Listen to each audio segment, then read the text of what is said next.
And this is your election headquarters. Let's start from here. And they have been disqualified, but having lost hope. Presidential aspirant of the All People's Congress, Hassan Ayariga, and Papa Kwesi Indum of the Progressive People's Party have refused to lose hope.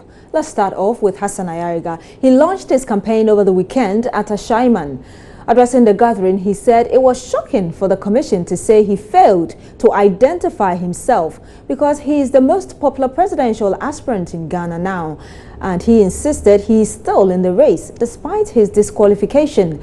Hassan Ayariga was among the 12 presidential aspirants to be disqualified by the EC last Monday because of failure to abide by CI 94, the regulations governing the elections. His disqualification, according to the EC, was based on failure to provide his home address and also having two of his subscribers endorse the forms of another presidential aspirant.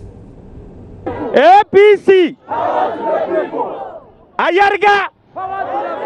Ayariga! APC! You all know that last Monday, the Electoral Commission announced the disqualification of some few political parties. The APC was the first political party that they mentioned.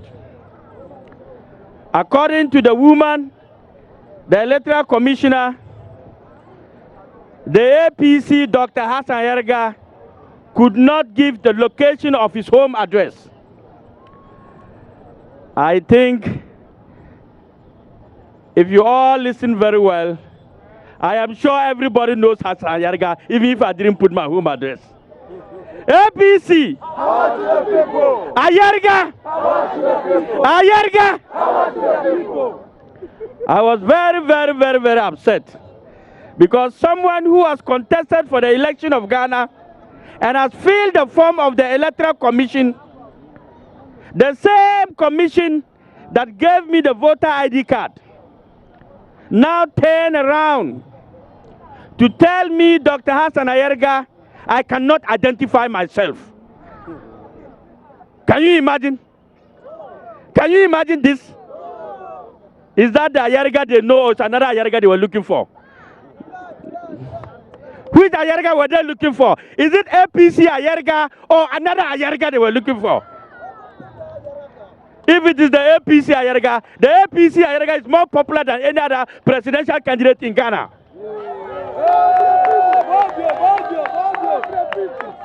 APC. So how can Charlotte SS say that she doesn't know Hassan Ayariga? Impossible. This is impossible. Impossible. And the Electoral Commission is telling us that because two have endorsed another political party, they are going to deny 432 people the opportunity to have a presidential candidate. Is that possible? How can you deny 430 people who subscribed to have a presidential candidate just because two of them, hello? Just because two of them ignorantly endorsed another political leader to be their presidential candidate. How possible?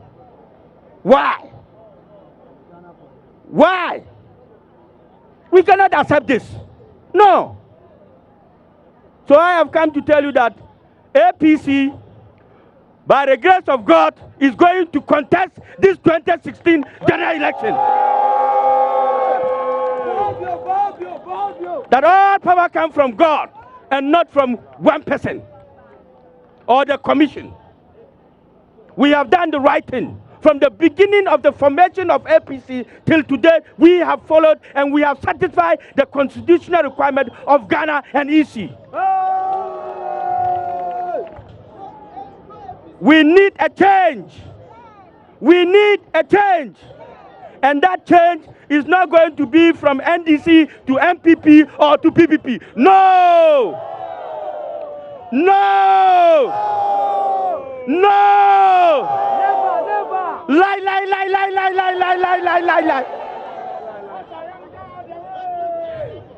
APC Stay on this a while longer. I'm joined in the studio now by another disqualified presidential candidate. He is the presidential candidate of the IPP, Independent People's Party, Kofi Akpaloo. Good morning to you, sir. Thank you for joining us. Good morning, my dear. Great. So the EC disqualified you on a number of reasons. One of them was that three of the people who endorsed you endorsed another presidential candidate, and we are learning that you have handed these three to the police to do the investigations. Tell us more about what you've done. Oh, okay. Actually, we were surprised to hear from the Electoral Commission that they've disqualified us based on the fact that three subscribers have subscribed to us and also subscribed to another candidate. We were surprised to hear that because those people are our party members. We know them. So instantly we called them to come to Accra, and we went to the AC with them, and they showed their cards to the officers there that they didn't sign for any other person apart from us. And then from there I marched them straight to the CID Director General, and then over there they hand their voters ID to the CID officer, and I began an investigation immediately. So in fact, this slapdash conclusion from the EC is unacceptable. So let's dwell a bit longer on this. You're saying that you spoke to the three subscribers, and they denied ever endorsing another political party. If they denied, why did you go ahead to take them to the police? Yeah, because already the woman, the EC, had reported the matter to police and the Attorney General for a further investigation without giving us hearing. So not to waste much time, and time is of essence. So I decided to hand the people to them because these are the people involved. You've not heard anything from them, and all of a sudden you are the police and all those kind of stuff. So I have to bring the people. So I sent the people there for them to ask them, because they have denied that they ever signed for somebody. So they are not afraid to go to police, and the police should do their work. But you know, the EC should have done their work properly. Sure, we'll come to the EC. When did you send the people to the police? Thursday. You sent them on Thursday. Tell us what happened when you got to the police, when you sent them there that this is the case, so we brought our people. Oh yeah, the police were even shocked to see are we bringing the people to them directly like that, because normally they will be going and look for the people. But because the people themselves knew very well they did not sign for anybody, so you're confident enough. And voluntarily went there. So it's like the police started immediately, and they separated me from them and started questioning them one by one. And then they asked them to come back the next day, that was Friday, and they went. And today too, they asked them to come back, and they have come. So it means they are serious, and they don't want to allow anybody to use any flimsy excuse to disqualify. But as of now, have they been charged? Do you know? Oh, no, they cannot be charged because they are bold to tell the investigators what they know, because they belong to my party and they don't belong to any other party, and they don't know any other person. So you think that they will come out free? Oh, free, they are free. It's not like maybe, they've not done anything, so unless you prove otherwise. Now, let's come to the EC. Obviously, you're not happy about how things went. And you're not alone. A lot of other disqualified candidates are also not happy. But the EC says that it went according to the CI-94. Actually, the CI-94, if they went according to CI-94, then that CI-94 is problematic. Because, you see, let's look beyond today. Let's look into the future. Assuming the next time, I don't want MPP or NDC, neither of them, to be in the elections. I'll just bribe somebody, get 3 or 2 subscribers from the MPP or NDC, and then I use it to fill my form. Are you alleging bribery against the EC? No, I'm saying something. I said I deliberately, if I want to destroy, are you okay to destroy the election or to prevent another candidate from contesting, then I can easily use 2 subscribers from the other, or even 1 subscriber. If I get chance to 1 subscriber, I can use it to fill my form, and then it means that they disqualify both of us. So if it happens to MPP, how would that be?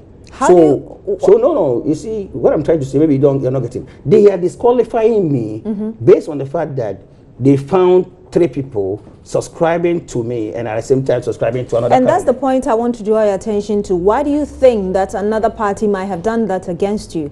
No, they didn't do anything against me. I don't think they've done anything against me. But what I'm trying to say, the conclusion drawn by the EC, to me, is problematic.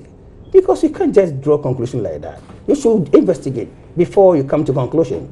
Because this one is shoddy, you know, because you've not asked any of the subscribers who they actually signed for. You've not testified whether their signatures, which one of them are their signatures. And I'm not getting it. I'm not getting the whole thing. You know, the EC should admit that they mistakenly concluded on this matter without doing anything on it. So the mere on the face value, seeing somebody with 2 different signatures, and you concluded that all these paperwork are forgery and all those kind of stuff. I mean, it's not the best. And this obviously is a legal argument. What is the IPP going to do? Yeah, what IPP is doing or have done so far is to bring the people forward for them to testify to the whole public and also to the police and also to the EC themselves. Now, we can't do anything beyond this unless common sense doesn't prevail, because what we want the EC to do is to reverse their decision, because we have proved beyond reasonable doubt that we acquired this signature genuinely. So they have to deflate their egos and then go ahead and put us on the list. Other than that, we will go to court and we will place injunction on this. And we know very well that any reasonable judge will listen to us. And exactly, that is what the EC is expecting, because I said earlier that this is a legal argument. And so if you are not in agreement with the decision of the EC, then it will only take the court to compel the EC to do so. And that's what the EC is saying. Yeah, but the EC should also remember that, should be mindful of something, that they are managing public powers, they are managing public institution. So they shouldn't do anything willingly to cause financial loss to the state. Are you okay? Because they did once. We know where Afenyo Markins took them to court and the state lost over 300 million. That could have been avoided, you understand? And if they continue with this stance, it means they don't care because the monies are not coming from their pockets. It's time that we have to hold them responsible for their inactions and actions. Because this is we can't just waste money anyhow. This is common sense. We are saying that these are the people, you inquire from them, and then you move on. That's all. You don't say go to court, go to court. Go to court for what? This is common sense. You understand? If the people are running away from you, if the people can't be found, then you can say, oh, okay, maybe I don't have any basis to keep you. You understand? So the EC should listen to common sense and then also apply common sense, and then we move on. But if he says go to court, we'll go to court, but we'll see you again for causing financial loss to the state, because this is willful causing financial loss to the state. Now, the Progressive People's Party and the APC say that they are continuing with their campaign despite what they say is the EC's disqualification of their parties. Are you doing same? Yeah, you see, Pakosin Doom's case, for instance, to me, it's a mere error. It's a mere error. And he has to be given a chance to rectify, you understand? Because if Pakosin Doom has insisted that he needed all the 3 books, are you okay? All the 3 books. You will see that the 3 books may contain the right information, but this one might contain the error. If the EC is being truthful to themselves, they should bring all the 4 books out and open it to the public. You see that Pakosin Doom may have genuinely acquired the signatures in the 3 books, but the 4th book may contain that error. And so what I'm asking is, they are saying that they will continue with their campaign because they don't believe that. Oh yes, they have to. So are you going to do same? Not that we are going to, we are doing it already. But because we don't see anything that will prevent us from contesting this election. Okay. Nothing can stop us. The other argument is that if you're not on the ballot box, then what are you campaigning for? Because at the end of the day, your party must be on the ballot. No, we will be on the ballot, because the reasons that I've given you should tell you that we're going to be on the ballot, because they cannot use any gimmick to disqualify us. Nobody can disqualify me with this flimsy excuse. I'm telling you. Other than that, we'll place injunction on this election. This election will not come on. Maybe like what has happened in the Democratic Republic of Congo, where they have postponed the elections to 2018. Maybe a similar thing might happen here.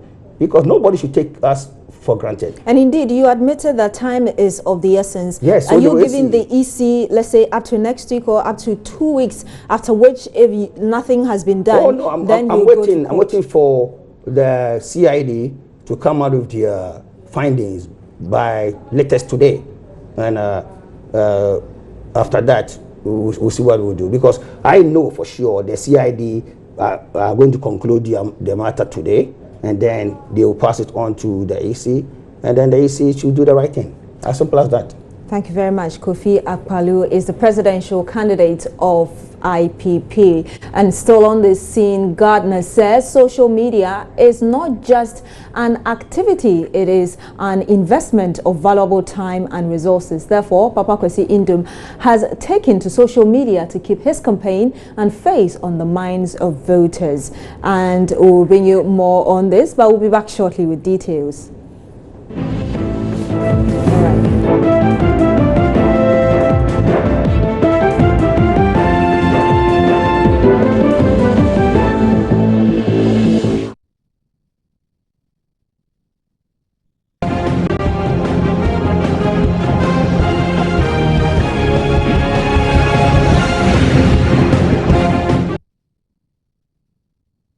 So I promised you earlier that we'll bring you more on this particular issue, and Sean Gardner says social media is not just an activity, it is an investment of valuable time and resources. Therefore, Papa Kwesi Indum has taken to social media, to keep his name and face on the minds of voters. Let's watch part of the Facebook campaign. Then Benis will join me to discuss. Okay.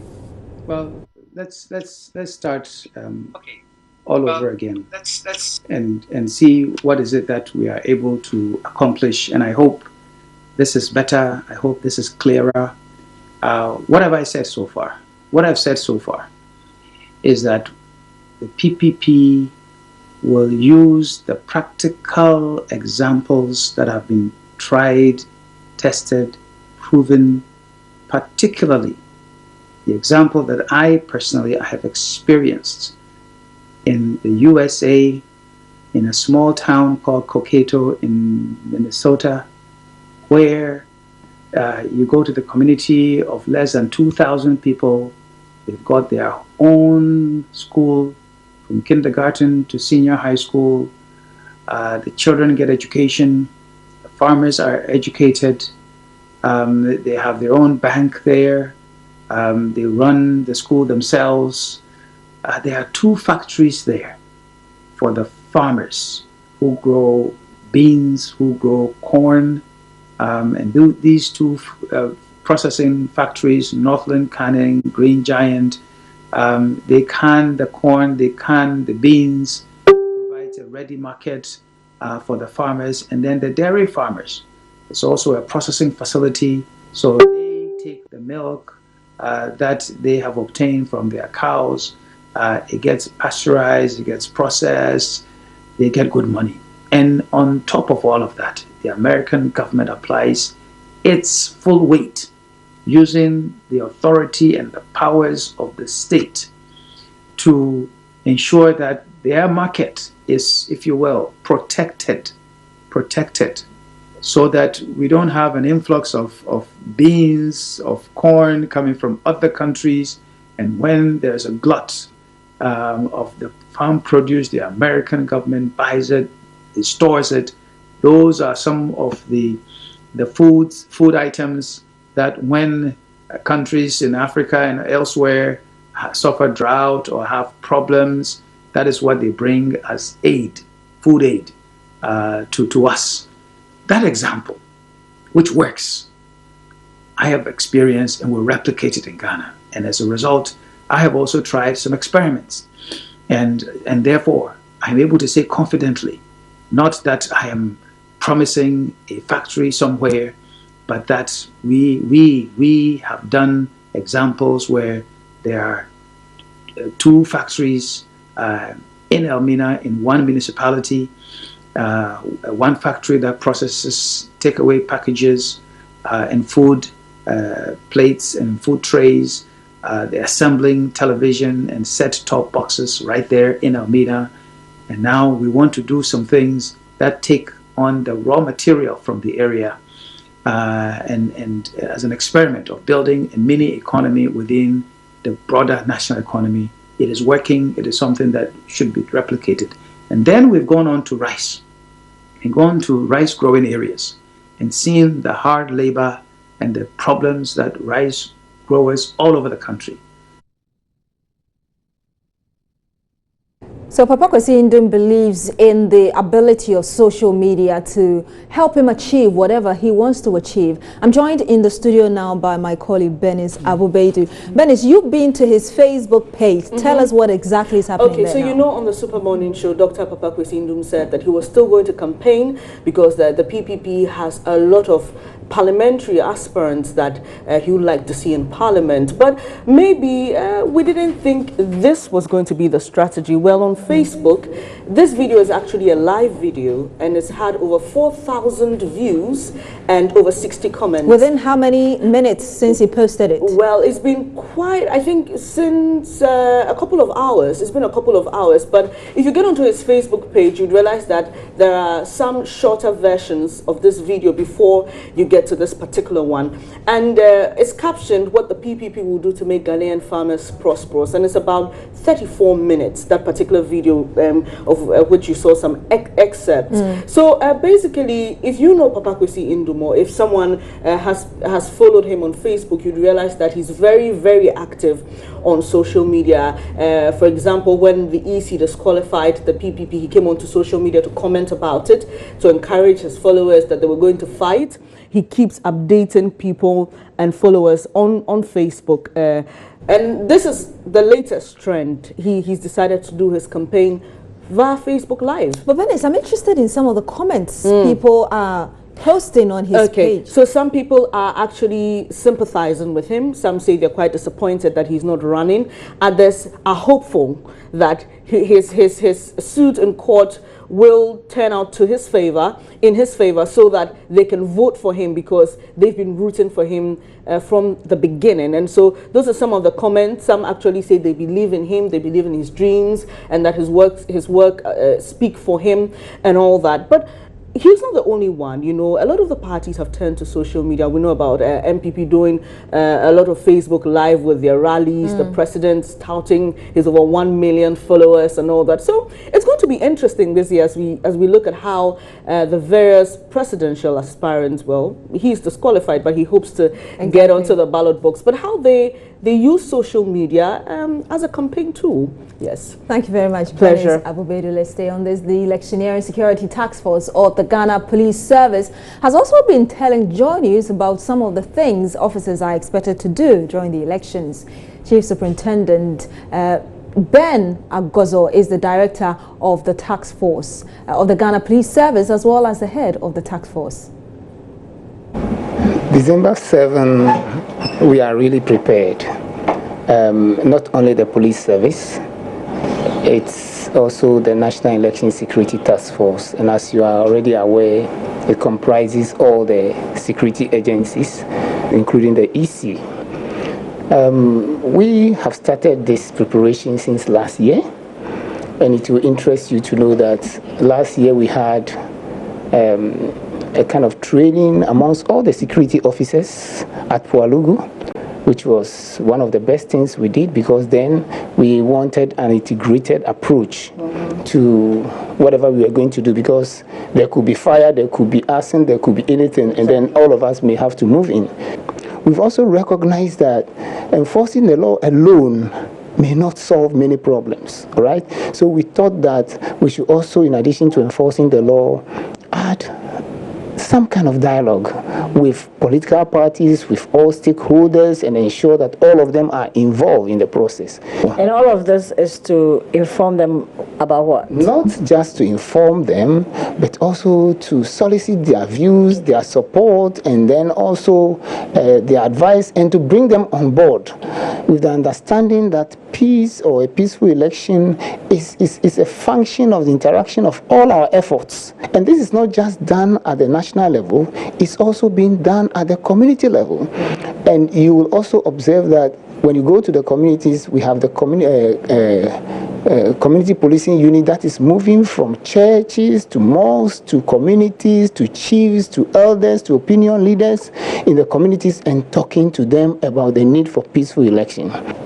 Now, we, in addition, have come up with other steps, such as even providing ourselves with some election booklet for all the security agencies. And first of all, 3 important documents: the election booklet, which we will give to all security agency senior officers to read through and go through a kind of training, and as a result, after the training, they will also go back to educate or sensitize their other personnel. So is it a kind of code? It's a kind police code for the election? Yeah, it's a kind of booklet which tells them about what they should, what is expected of the security agencies and what they should know about the elections generally. The do's and don'ts. Then, in addition to that booklet, we have what we call aid memoir, which is a smaller version of that booklet, which contains the do's and don'ts for every security officer who will be at the polling station. Each one of them. Everybody is having it. And like the 3rd document, which is very important, is the Incident and Public Order Management Manual. Now, why are we going for that manual? We want to harmonize all approaches to public incidents and public order.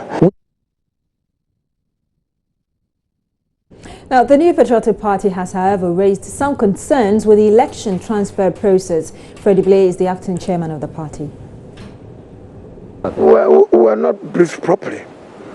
Indeed, we were not happy. It's one of the issues that we had raised, that all being equal in this modern age, that transmission of the result should be the order of the day.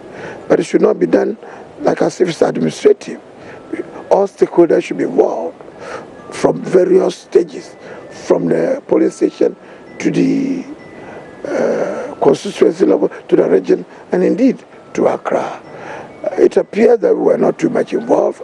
According to them, they themselves did their own assessment, and they had people to bid for a contract, and they decided to truncate it. We were not involved at all throughout this, but ordinarily, we think that that should have been the best way of going about it. Instead of, if they are going to do it on their own, how are they going to do it? Who is involved? What would be the processes? What is the integrity of it all? These are some of the questions that, as I talk to you now, may be agitating our minds, and not only ours, but various stakeholders and those who are involved in the elections. Are you presenting this concern to the Electoral Commission, or are you leaving it at your level so something is done about it? No, we won't leave anything at various levels to the EC alone. We have IPAC, we've expressed some of such concern. We want them to be addressed. We are still negotiating, we are talking with them. But maybe we will not be satisfied totally. But it doesn't mean that we are not involved. We will do what it is in the best interest of this country. We will make sure that there will be a fair election, and the result will be what Ghanaians want it to be, and not what some other people, officials or non-official parties or non-official, will wish they would like to do or have it done. We will make sure that it's fair. Now, we know that the Electoral Commission is supposed to do the balloting this week. Let's get some insight into this now. I'm joined on the line now by Eric Jakwasu. He's the head of communications at the EC. Good morning to you, sir. Thank you for joining us. Good morning, Beatrice. When will the balloting take place this week? We can't tell at the moment. The commission will decide very soon, and we'll let you know. But is it likely that it will be done this week? Let the commission decide. Today is just Monday. So let the commission decide, and in the course of the day, if it's ready, we'll let you. Now, we know that a lot of the disqualified candidates, presidential aspirants, are thinking of suing the EC. We know that the PPP has already filed. Is the EC considering the various suits against the disqualification, looking at the time you have for the balloting? Thank you very much. You know, we received these nominations, and per the laws and our understanding of the laws, we vetted and accepted those forms that we could accept, and those that we could not accept, we rejected. And so we have a number of candidates accepted to contest the election. And we have also been served with a court suit filed by the PPP. So the commission will soon sit down and decide on a number of issues, and we'll certainly be getting back to the press and the people of Ghana. If you say sit down, is the commission going to call all the disqualified candidates to, hear their issues again before you go ahead? The commission would meet and then would decide on all these issues. But per our press release on the after the receipt of the nominations, I think we were very emphatic in saying that some have been accepted and some have been rejected. As to whether the commission would want to meet those whose nominations have not been accepted for further discussion, I'm not yet in a position to say. Mr. Jakpasu, you keep mentioning the Electoral Commission meeting. When is this meeting supposed to take place? It's supposed to take place within the week. In fact, the commission intimated it that they would meet and then they will come out. But to the date, I'm yet to know. All right, Wendy here. Thank you very much. And you heard Eric Jakpasu. He is the head of communications at the Electoral Commission. You're still watching News Desk on Joy News on Multi TV.